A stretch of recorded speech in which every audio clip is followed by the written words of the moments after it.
Hello again. So this time I'll be talking about more of our core offering, what our company does. Like he introduced and I said last time, we're building Google Maps for space. What it means is basically we're not just launching satellites to track space debris, but also trying to build a data fusion model by also getting data sets from other satellite operators. We've already tested such use case. So basically like Google gets data sets from your phones, we also have a methodology to get data from satellites, like satellite metadata, and we give an incentive to them. So we'll be talking more about the solution that we are building. So majorly the problem statement is we've seen a lot of satellites going up there in past few years since Russia first launched Sputnik. The number of satellites that has gone up right now has increased drastically, which is like more than 10 times what it was like few years ago.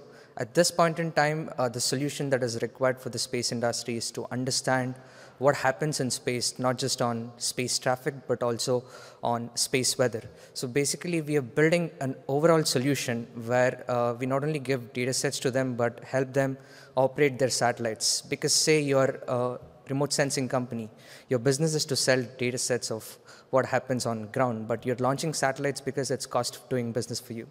So we are helping them save such costs by providing a service using our mission control and mission operation software called Space Mission Assurance Platform. The data sets that we get back from our satellites will help us to provide this at much greater accuracy than the ground-based systems. So what we're trying to essentially do is to connect the dots with the ground-based infrastructure that we already have, which is radars and telescopes, with a space-based infrastructure. So we are complementing the current technology with a space-based technology so as to increase the number of data points that we generate, because the world today only provides us with 30 to 36,000 objects every single day. But we are trying to track more than 1 million with our space infrastructure and complementing the ground-based infrastructure with such a technology. So we have already realized one of our product, which is Space Weather, which fits in SCOT, that is Space Climate and Object Tracker. And the next one is the LiDAR system that I was talking about. This LiDAR system essentially helps us to track objects in space. And then we have an orbital engine, that's our proprietary platform where we process the information not just from our LiDARs, but several other sources.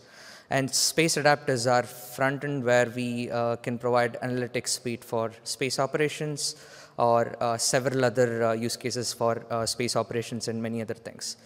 We also have a use case that is separate from the commercial offering, which is mainly for defense. We are already working with a number of defense agencies. We recently worked with UK Space Agency and also Indian Defense at this point in time on space situational awareness. Thank you so much.